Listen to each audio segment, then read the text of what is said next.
అందరికీ నమస్కారం. Welcome to మనం టీవీ. నేను మీ పవన్ బేస్వాడ. మొన్న ప్రవీణ్ మృతి కేసులో క్రైస్తవ సంఘాల నాయకుల ఉద్వేగాలను రెచ్చగొట్టే ప్రయత్నం చేశారు. ఇక నిన్న కూటమి ప్రభుత్వం అధికారంలోకి వచ్చిన 3 నెలల్లోనే టీటీడీ గోశాలలో 100 ఆవులు మృతి చెందాయంటూ హిందువుల మనోభావాలను దెబ్బతీసే ప్రయత్నం చేశారు. ఇక మొన్న రాప్తా నియోజకవర్గంలో మాజీ ముఖ్యమంత్రిపై దాడికి యత్నించారంటూ అటు పోలీసులకు ఇటు ప్రజలకు మధ్య కొంత ఉద్రిక్తత పరిస్థితులు నెలకొల్పే ప్రయత్నం. ఇవన్నీ చూస్తుంటే రాష్ట్రంలో లా అండ్ ఆర్డర్ని దెబ్బతీసే కుట్ర జరుగుతుందంటూ కొన్ని వార్తలు వస్తున్న నేపథ్యంలో దీనిపైన విశ్లేషణ తీసుకుందాం. మనతో పాటు స్టూడియోలో అందుబాటులో ఉన్నారు సీనియర్ జర్నలిస్ట్ కట్టా కార్తిక్ గారు. నమస్తే. నమస్తే పవన్. రాష్ట్రంలో మత విద్వేషాలను రెచ్చగొట్టి సెన్సిటివ్ అంశాలను ప్రజలను భావోద్వేగాలను గురి చేసి వారి నుంచి రాష్ట్రంలో లా అండ్ ఆర్డర్ని దెబ్బతీసే ప్రయత్నం జరుగుతూ ఉందంటే నిజమనే వార్తలు వస్తూ ఉన్నాయి. ముఖ్యంగా వైసీపీ నేత జగన్ ఈ ప్రణాళికలు సిద్ధం చేస్తున్నారంటూ మొన్న పాస్టర్ ప్రవీణ్ మృతి విషయంలో కావచ్చు, నిన్న టీటీడీలో గోశాలలో ఉన్నటువంటి 100 గోవులు మృతి అని అబద్ధపు ప్రచారాలు కావచ్చు, ఈ రకంగా కొన్ని ప్రణాళికలు సిద్ధం చేస్తున్నారు. లా అండ్ ఆర్డర్ దెబ్బతీయడానికి ప్రయత్నాలు ముమ్మరంగా జరుగుతున్నాయని వార్తలు వస్తున్నాయి. ఇందులో నిజమెంత ఉంది? అసలు నిజంగానే ఆ ప్రయత్నం జరుగుతుందా? జగన్ ఉద్దేశం ఏంటి? మీ విశ్లేషణ ఏంటి? ఇప్పుడు నువ్వు ఎక్కడన్నా మందు బాగా అలవాటైన వాళ్ళని చూసావా? నువ్వు ఎన్ని చెప్పినా ఎంత చెప్పినా సాయంత్రం అయ్యేసరికి మందు పడాల్సింది వాళ్ళకి. వాళ్ళు వినరు మన మాట. మందుకు బానిసలై ఉంటారు వాళ్ళు. ఇప్పుడు జగన్మోహన్ రెడ్డి గారు అధికారానికి డబ్బుకి బానిస. ఓకే, డబ్బు పిచ్చి, అధికారం పిచ్చి. జగన్మోహన్ రెడ్డి గారిని నువ్వు ఎన్నిసార్లు అధికారం పోయిన తర్వాత బయట చూసుంటావు? ఎన్నిసార్లు చూసుంటావో అన్నిసార్లు నీకు వినిపించే ఒక కామన్ డైలాగ్ ఉంటుంది. జగన్మోహన్ రెడ్డి గారు మాట్లాడిన ప్రతిసారి వినిపించే ఒక కామన్ డైలాగ్ ఏంటంటే, కళ్ళు మూసుకోండి, 3 సంవత్సరాల అధికారం మందే, రాబోయే అధికారం మందే, ఇంకా చెప్పలేండి నాదే, నేనే కాబోయే ముఖ్యమంత్రిని. ఇది ఓ కామనైజ్డ్ డైలాగ్ ఉంటుంది. ఎందుకు? మొన్న ఎన్నికలప్పుడు కూడా వై నాట్ 175 వాళ్ళు ఇచ్చి నినాదం. ప్రజాస్వామ్యంలో ఒక రాజకీయ పార్టీ ఇవ్వకూడని నినాదం. అంతా నాదే, అన్ని చోట్ల నేనే, మొత్తం కొన్ని సంవత్సరాల పాటు అధికారం నాదే అని ఒక ప్రజాస్వామ్యబద్ధంగా ఉండే రాజకీయ పార్టీ అలా ఆలోచించకూడదు, కానీ ఆలోచించాడు. సరే, వై నాట్ 175 అంటే ప్రజలు 11 ఇచ్చారు. కానీ 11 సీట్లు వచ్చినప్పుడు కూడా ఎందుకు 11 సీట్లు వచ్చాయి? 151 ఉన్న కాడ 11 పడిపోవటం ఏంటి? 140 సీట్లు ఎందుకు మిస్ అయ్యాయన్న రివ్యూ ఎక్కడా లేదు. కానీ మళ్ళా జగన్మోహన్ రెడ్డి గారు చేసుకుంటున్న ప్రచారం ఏంటంటే, వచ్చే అధికారం నాదే, ఈసారి వచ్చానంటే 2.0 స్టార్ట్, 30 సంవత్సరాల అధికారం నాదే, 3 సంవత్సరాల కళ్ళు, ఇలాంటి డైలాగు. అంటే లేస్తే అధికారం గురించి మాట్లాడే, అధికారం గురించి పరితపించేవాడు, నిద్రపోతున్న అధికారాన్ని కలవరించేవాడు ఏం చేస్తాడు? అధికారం రావటానికి ఏం చేయాలో అవన్నీ చేస్తాడు. అవును, సహజంగా ప్రజాస్వామ్యబద్ధంగా నడిచే రాజకీయ పార్టీ అయితే ప్రజాస్వామ్యంగా పోయింది. అధికారం మాత్రమే పరమావధి అనుకునేటువంటి రాజకీయ పార్టీ, రాజకీయ నాయకుడు అధికారం కోసం మాత్రమే బతుకుతాడు, అధికారం కోసం ఏం చేయాలో అవన్నీ చేస్తాడు. ఇప్పుడు జగన్మోహన్ రెడ్డి గారు వీరంత తొందరగా అధికారం రావాలనుకుంటే, ఇప్పుడు ఆయనకి అధికారం రావాలంటే ఏం కావాలి? కూటమి ప్రభుత్వం ఫెయిల్ కావాలి, కూటమి ప్రభుత్వమే నిందలు మోపాలి, కూటమి ప్రభుత్వాన్ని బదనం చేయాలి. బదనం చేయటానికి ఏం అవకాశాలు ఉన్నాయి? అభివృద్ధి కళ్ళ ముందు కనపడుతూ ఉంది. ఈ అభివృద్ధి జరగకుండా ఉంటే ఈ చంద్రబాబు నాయుడు బ్రాండ్ మీద అంతా ఏంటి? అభివృద్ధి, ఉద్యోగాలు, పరిశ్రమలు, ఇవి కదా. సో వీటిని డిస్టర్బ్ చేయాలి. వీటిని డిస్టర్బ్ చేస్తే ఆటోమేటిక్గా కూటమి ప్రభుత్వమే నెగిటివ్నెస్ వస్తుంది. ఓకే, అందుకని సంక్షేమం అంటారు. ఆ సంక్షేమంలో చంద్రబాబు నాయుడుతో జగన్ పోటీ పడుతూ ఉంటాడు.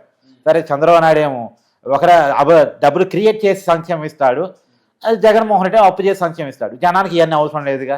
కానీ చంద్రబాబు నాయుడు అదనంగా కనపడేది ఏంటంటే, ఒక రాజధాని తయారు చేయడానికి పూనుకున్నాడు, పరిశ్రమలు తీసుకొస్తాడు, అభివృద్ధికి నాంది వేస్తాడు, ఒక విజనరీగా పోతాడు. జగన్మోహన్ రెడ్డి దగ్గర ఇది ఉండదు. ఇది లేనప్పుడు ఏం చేయాలి? ఉన్నోడి దగ్గర డిస్టర్బెన్స్ చేయాలి. తనకి లేదు, తనకు రాదు. ఇప్పుడు తనకి లేదు, తనకి రాదు అన్నప్పుడు ఏం చేయాలి? ఉన్నోడి దగ్గర డిస్టర్బ్ చేయాలి. ఇప్పుడు పురాణాల్లో రాక్షసులు అని ఉండేవాళ్ళు. వాళ్ళ యజ్ఞాలు, యాగాలు చేయలేరు. వాళ్ళ పని ఎంత ఏంది? చేసే వాళ్ళని డిస్టర్బ్ చేయడం. అదొక ఆనందం. వాళ్ళు చేసి వీళ్ళకి వరాలు వస్తాయేమో, దేవుడు ప్రత్యక్షమవుతాడేమని చెప్పేసి వీళ్ళు చేయకుండా యజ్ఞయాగాలను డిస్టర్బ్ చేయడం రాక్షసుల పని. ఇప్పుడు ఈయన యజ్ఞం చేస్తున్నాడు చంద్రబాబు నాయుడు, అమరావతిని ఒక రాజధానిగా తీర్చిదిద్దడానికి, ఆంధ్రప్రదేశ్ని ప్రపంచ పటంలో ఒక అగ్రగామిగా నిలబెట్టడానికి, ఒక బ్రాండ్ ఆంధ్రప్రదేశ్కి తయారు కావడానికి ఒక ప్రయత్నం చేస్తున్నాడు. ఇప్పుడు అమెరికా దిగ్గజ కంపెనీ నుంచి మొదలుపెట్టి లోకల్ కంపెనీలు, దేశీయ కంపెనీల వరకు అందరితో చర్చలు జరిపి అందరినీ పిలుస్తూ ఉన్నాడు.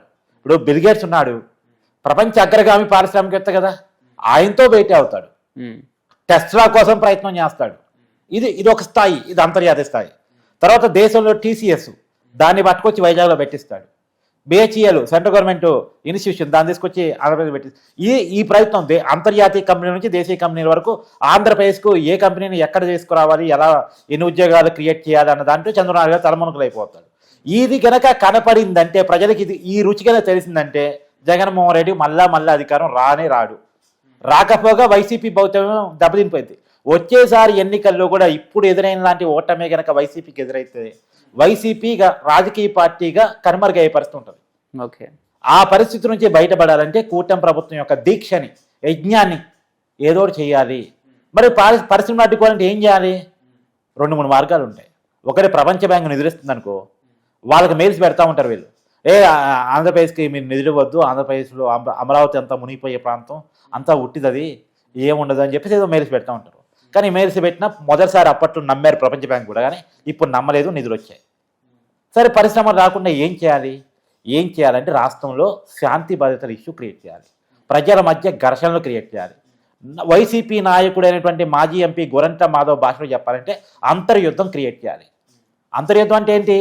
కులాల మధ్య ఘర్షణ, మతాల మధ్య ఘర్షణ, ప్రజల మధ్య ఘర్షణ, సమాజంలో అంతర్గత కలహాలు. ఇదే కదా అంతర్యుద్ధానికి ఉన్న మీనింగు. కదా, నువ్వు డిక్షనరీ చెక్ చేసుకో, ఇదే అంతర్యుద్ధానికి ఉన్న మీనింగు. దీన్ని క్రియేట్ నేను చెప్పలే, వైసీపీ నాయకుడే చెప్తున్నాడు. ఇప్పుడు ఎవరైతే మొన్న అరెస్ట్ అయ్యాడో ఆ అరెస్ట్ అయినటువంటి గోరంట్ల మాధవ్ వైసీపీ ఎంపీగా పనిచేసినటువంటి వ్యక్తి, మాజీ పోలీస్ అధికారి. మన నిర్వచనం తెలవకేదో నోటి దూర మాట్లాడటం కూడా కాదు, తెలుసు అతనికి చట్టం తెలుసు, ఆంతర్యుద్ధం అనే పదానికి మీనింగ్ తెలిసే వాడాడు. ఎందుకంటే వాళ్ళ ప్లానే అది. ఆంతర్యుద్ధాన్ని క్రియేట్ చేయడానికే మొన్న చనిపోయినటువంటి ప్రవీణ్ ప్రగడాల మరణాన్ని ఉపయోగించుకున్నారు. కానీ జగన్మోహన్ రెడ్డి గారికి నోట్లో వెలక్కాయ పడదు ఎక్కడ అంటే, జగన్మోహన్ రెడ్డి గారు అనుకున్నట్టు ప్రవీణ్ కుటుంబ సభ్యులు స్పందించలేదు. ప్రవీణ్ కుటుంబ సభ్యులు కనుక ఇది హత్య, ఈ ప్రభుత్వం మీద మాకేదో అనుమానాలు ఉన్నాయి, ఇక్కడ ఎవరో చేశారు అని ఇలాంటి అనుమానాలు లేవనెత్తారనుకో జగన్ కుట్ర ఫలించేది. కానీ జగన్ కుట్ర ఫలించలేదు. వాళ్ళ కుటుంబ సభ్యులు రాజకీయానికి అవకాశం ఇవ్వలేదు. ఆ రాజకీయానికి అవకాశం ఇవ్వకపోవటం ఫలితంగానే ఇంతవరకు ప్రవీణ్ ప్రగడాల కుటుంబాన్ని జగన్మోహన్ రెడ్డి పరామర్శించలేదు, ఓదార్చలేదు, కనీసం తన వ్యక్తిగత సానుభూతిని తెలియజేయలేదు. పార్టీగా ఒక అఫీషియల్ ట్విట్టర్లో పెట్టారు, పక్కన పెట్టేస్తే జగన్మోహన్ రెడ్డి గారు ప్రవీణ్ ప్రగడాల మరణానికి తన సంతాపాన్ని కూడా చెప్పలేదు. కేవలం కోపం ఏంటి? అతను అడిగినట్టు వాళ్ళ కుటుంబ సభ్యులు యాక్ట్ చేయకపోవటం, వాళ్ళు స్క్రిప్ట్ పంపించినట్టు వాళ్ళ కుటుంబ సభ్యులు చెప్పకపోవటం. కానీ జగన్మోహన్ రెడ్డి గారు కుట్రను మాత్రం అమలు చేయడం ఆపలేదు.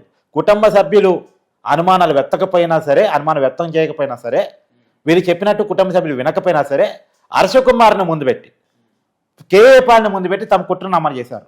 ఇది హత్య నమ్మేటప్పుడు ప్రయత్నం చేశారు. కానీ ఆంధ్రప్రదేశ్ ప్రజలు, క్రిస్టియన్ ప్రజలు, వాళ్ళు బైబిల్ని నమ్ముకున్నారు, ప్రభువుని నమ్ముకున్నారు, శాంతిని నమ్ముకున్నారు. కాబట్టి వీళ్ళ కుట్రలో పల్లె వాళ్ళు శాంతిని నమ్ముకున్నారు. కాబట్టి వాళ్ళెక్కడ కూడా ఆవేశాలకి పాల్పడలే. కాబట్టి అక్కడ కుదరలేదు. జగన్మోహన్ రెడ్డి గారి కుట్ర పాచికలు కుదరలేదు.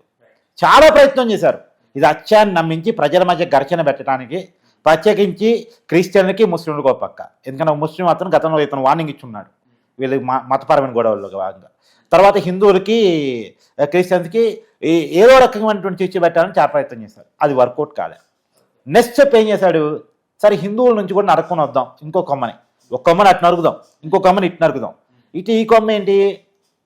ఏదో టీటీడీలో గోశాలలో ఆవులు చనిపోతున్నాయి, 100 ఆవులు ఈ 3 నెలల కాలంలో చనిపోయాయని ఒక అబద్ధాన్ని క్రియేట్ చేసి, ద్వారా ఫోటోలు క్రియేట్ చేసి, వీళ్ళే చనిపోయిన ఆవులకి చెవులు కట్ చేసి, భూమన కరుణాకర్ రెడ్డి అనేటువంటి ఒక మాజీ రాడికల్ యూనియన్ నాయకుడి చేత, ఆ టీటీడీ మాజీ బోర్డు చైర్మన్ చేత, వైసీపీ మాజీ ఎమ్మెల్యే కూడా అతని చేత ఈ మాట చెప్పించారు.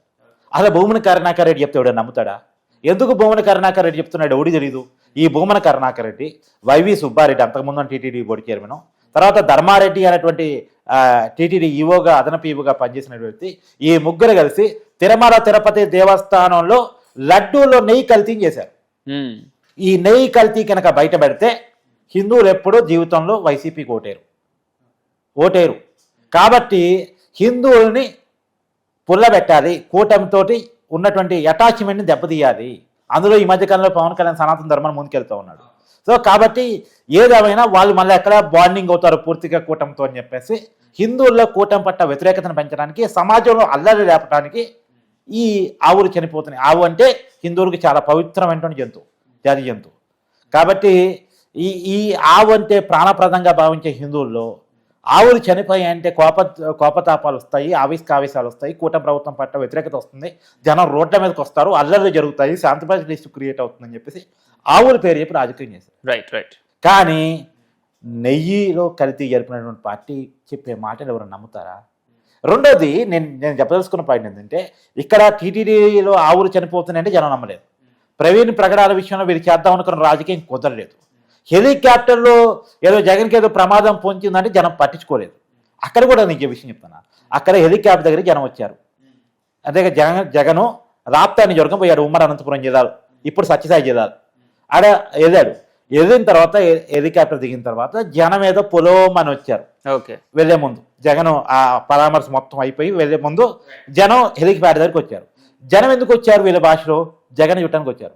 జగన్ చుట్టానికి వచ్చిన వాళ్ళు జగన్ దగ్గరికి పోతారా, హెలికాప్టర్ దగ్గరికి పోతారా? రాజకీయ ఆలోచించు.